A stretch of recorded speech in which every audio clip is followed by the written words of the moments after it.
না ওই যে একটা মানে ইউজ টু হওয়ার তো বিষয় আছে, তাই না?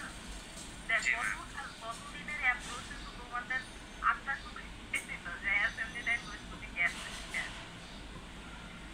আচ্ছা তাহলে এইবার এই যেহেতু অ্যালফাবেটটা বুঝছো তোমরা, তাহলে অ্যালফাবেটের আর একটা করি হলো ধরো ইউজার ওই যে ইয়া কিবোর্ড কিভাবে কাজ করে আসলে সেটা দেখি। ধরো ওই যে শিফট চাপ যখন আমরা কোনো অক্ষর চাপ করি, চাপ দিই, তখন কি মানে অক্ষরটা বড় হাতে প্রিন্ট হয় না?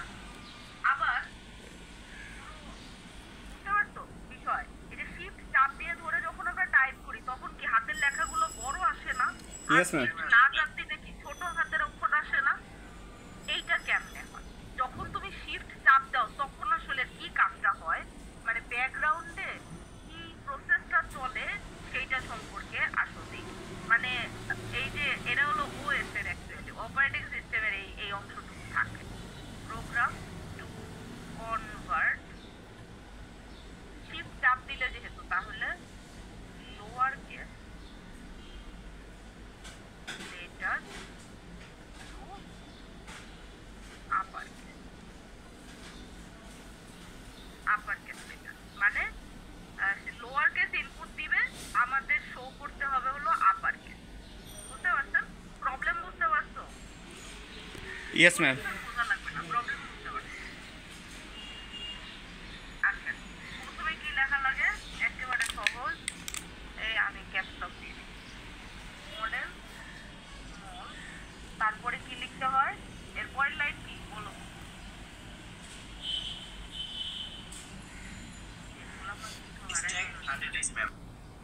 Exactly, very good. স্ট্যাক 100 এই তো সাইমন শিখে গেছে। তারপরে লিখবো হলো ডেটা। এখন ওই যে আমরা ইউজারকে বলবো যে enter a lower case number, তাহলে কি বলবো আমরা? প্রম্পট দিই, প্রম্পট 1 হলো যখনই কোনো ডেটা দিব তখনই ডিফাইন বাইট করবো, ডিফাইন বাইট আমরা এটা কি enter sorry enter enter the lower case letter। যখন ইনপুট নিব তার মানে তখন ব্যবহার করতে হয় হলো ডলার সাইন। এরপরে আরেকটা প্রম্পট লিখবো,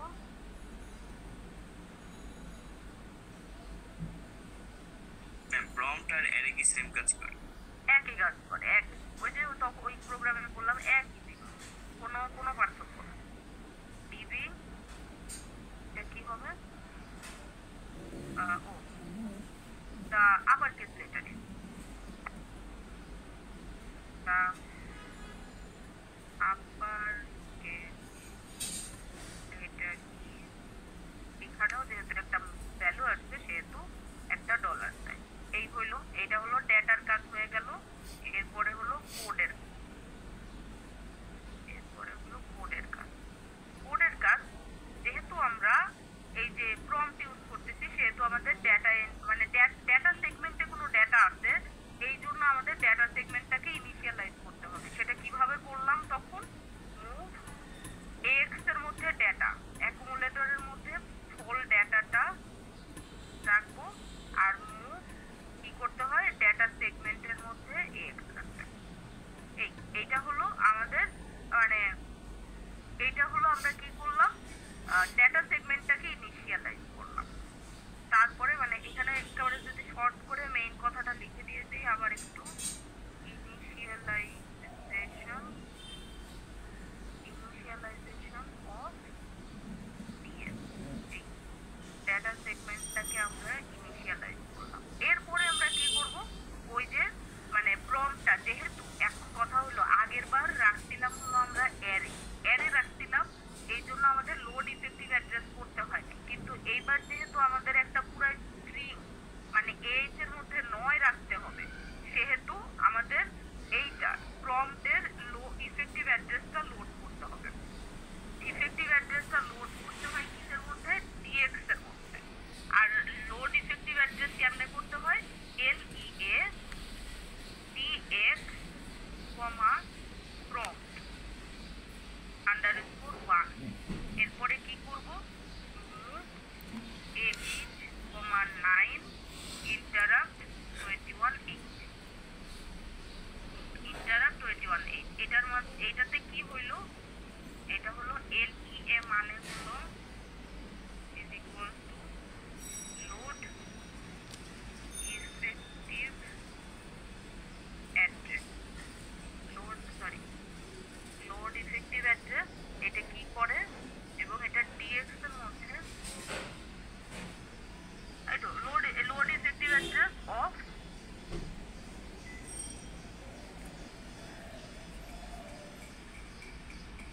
কিসের prompt 1 এবং এই 8 এর মধ্যে দিয়ে কি করলাম আমরা, এটা হলো printing the prompt 1 K print করলাম। এই সবাই কি আসো নাকি আড়াই গেছে? আসি ম্যাম। এবার হলো যেহেতু প্রম্পটটা প্রিন্ট হচ্ছে সেহেতু আমাদের মানটা ইনপুট নেওয়া লাগবে, মানে এই যে ডলার সাইনটা যে আসবে সেই ডলার সাইনের মধ্যে যে মানটা আমরা করব দেখতে চাই সেইটা। তাইলে দাঁড়াও একটু কাজ করে নিই তোমাদের যেটা পার্টিসিপেন্টদের একটু দেখি, না হলে আসলে কি হয়ে যায় কেমন আন্ধার গলির মধ্যে ক্লাস নিতে না।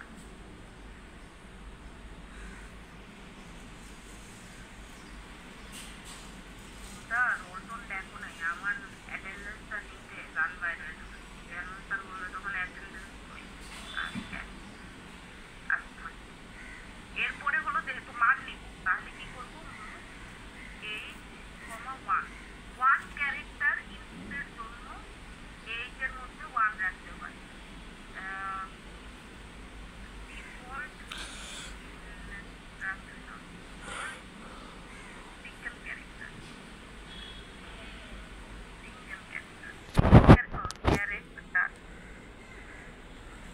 সিঙ্গেল ক্যারেক্টার ইনপুটের জন্য 8 এর মধ্যে 1 নিব এবং ইন্টারাপ্ট 21.8।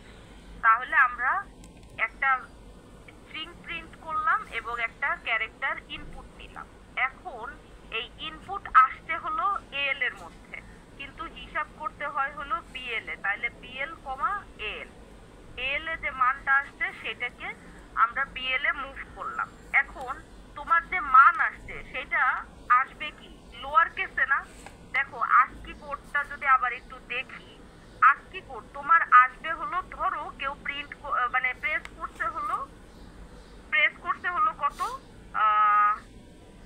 একেবারে যদি বলি ধরলাম স্মল a, ঠিক আছে 61, কেউ প্রেস করছে হলো স্মল a 61। এখন তোমার প্রিন্ট আউটপুট দেখাইতে হবে কি বড় হাতের A না, কত সেটা ম্যাম 41। 61 আর 41 এর পার্থক্য কত? 20 ম্যাম 20। 20 এবং এই 20 কি হেক্সাডেসিমাল সংখ্যা।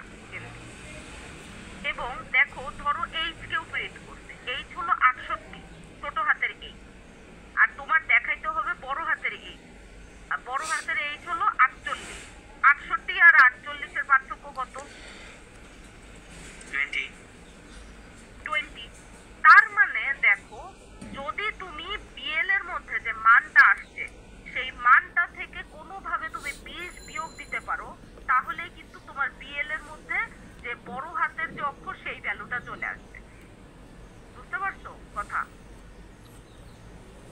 Yes ma'am. কেউ যদি এই যে M প্রেস করে তাহলে সেটা কত? 6D, তাই না? আর 6D এর তোমার আউটপুট দেখাইতে হবে বড় হাতের M। বড় হাতের M যখন দেখাবা সেটার মান হলো 4D। ডিফারেন্স হলো তুমি যদি ক্যালকুলেটরে করে দেখতে চাও দেখতে পারো, দেখবা 6D মাইনাস 4D, দেখবা অ্যান্সার ইজ 2D, মানে হলো B। বুঝতে পারছো? Yes ma'am. তাহলে আমরা কি করব, এইটা এখন হিসাব তো করব। হিসাব করার আগে ওই যে আমরা আপার কেস লেটারে একটা স্ট্রিং দেখাইতে হবে। স্ট্রিং দেখানোর তরিকা কি, লোড ইফেক্টিভ অ্যাড্রেস DX এর মধ্যে যে প্রম্পটটা আমরা আউটপুট দেখাবো সেটারে লোড করতে হবে। তারপরে হলো কি করব, মুভ 8 এর মধ্যে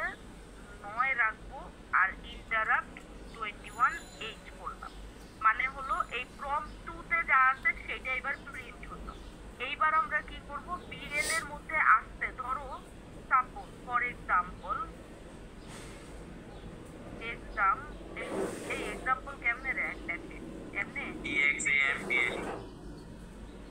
আচ্ছা যাই এক্সাম্পল এল এর মধ্যে ধরো আসতে হলো আমাদের ছোট হাতের মান আসছে ছোট হাতের মান কত বলবো বলো ধরলাম আসছে 65 হ্যাঁ হেক্সাডেসিমাল তো তোমার আসতে হলো 65 যেটার মান হলো এক ছোট হাতের এখন তাহলে তুমি সেটাকে কি করলা বিএল এ শিফট করলা নাও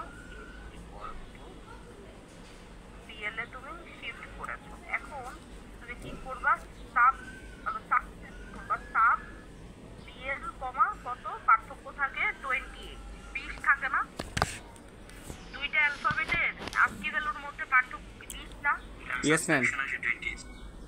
হ্যাঁ তাহলে বিএল থেকে 20 বাদ দিলে এইটার মানে কিন্তু হলো BL is equal to BL minus 28 বুঝতে পারছো মানে বিএল থেকে 20 বাদ দিবে এবং সেটা নিয়ে যে সেভ করবে আবার বিএল এর মধ্যে বুঝছো এরপরে কি করবো এটারে আমাদের প্রিন্ট করতে হবে আউটপুট দেখাতে হবে ওয়ান ক্যারেক্টার ইনপুটের জন্য হলো ওয়ান ক্যারেক্টার ইনপুটের ইনস্ট্রাকশন ফর সিঙ্গেল ক্যারেক্টার আর ওয়ান ক্যারেক্টার আউটপুটের জন্য হলো ইন্টারাপ্ট মুভ 8,2 রাখতে হয় আর ইন্টারাপ্ট 21 করতে হবে কিন্তু কথা হলো আউটপুট তো ডিএল থেকে আসে তাহলে কি করতে হবে ডিএল কমা কত টাকা বাই বাই করবে জানি না হয়েছে কিনা না তাহলে আবার ইনকারিং করতে হবে H1 মানে হচ্ছে ওয়ান ক্যারেক্টার ইনপুট আর H2 মানে হচ্ছে ওয়ান ক্যারেক্টার আউটপুট আর H9 কি ম্যাম H9 হলো মানে string output okay ma'am default for output মানে single character output character out এবার রান করি কি হয় কিনা রান বিসমিল্লাহির রহমানির রহিম কি কইলো এন্টার দ্য লোয়ার কেস আরে যেমনে আসছে দেখি তোমার ভালো লাগে কি করবো লোয়ার কেস তাহলে কোনটা দিব বলো আর আর দেখো তো আউটপুট আসছে না এই যে দ্য আপার লেটার ইজ আর বড় হাতের আর আউটপুট আসছে Yes, ma'am. না কিন্তু দেখতে ভালো লাগতেছে না তাই না Yes, ma'am. দেখতে ভালো লাগতেছে না এটা এবার একটুখানি লিখলেই হয়ে যাবে সেটা হলো এইখানে ওই যে মনে আছে ক্যারেজ রিটার্ন তোমাদের আর 13 হলো কিসের জন্য নিচে নামার আর 10 হলো একেবারে লাইনের একেবারে প্রথমে যাওয়ার ক্যারেজ আর হলো লাইন সিট আর ক্যারেজ রিটার্ন তাহলে এবার যদি উল্লেখ করি আবার দেখো ইনশাআল্লাহ নিচের লাইনে চলে আসবে দেখা যাক কত দিব কি দিব বলো Ma'am, M. কোন এম Yes, ma'am. এম না এন দিব এন দিলে বোঝা যাবে এন আসছে এই যে দেখো দেখো Yes, ma'am. Yes, ma'am. আচ্ছা তাহলে বলো তো যদি সবাই বুঝতে পারতো আশা করি বুঝতে পারতো আমার মনে হয় না অত কঠিন লাগতেছে কোনগুলা তোমাদের লাগতেছে কি প্র্যাকটিস করা লাগবে ঠিক আছে কিন্তু এমনিতে বুঝতে কি কষ্ট হইতেছে মুখস্থ করা লাগবে কিছু নো ম্যাম বুঝতে পারছি আচ্ছা এখন আমার একটা কথা বলো তো তাইলে যদি ইনপুট দিতাম বড় হাতের অক্ষর আর যদি আউটপুট দেওয়া থাকতো ছোট হাতের অক্ষর তাইলে কি করতাম বলতে পারবা কেউ একটু বুদ্ধি করে বলো তো Ma'am, তাহলে এখানে 20 প্লাস করা লাগতো ভেরি গুড এটা কে বললা হেভি তো মজা লাগছে থ্যাংক ইউ ম্যাম মোহাম্মদুল্লাহ।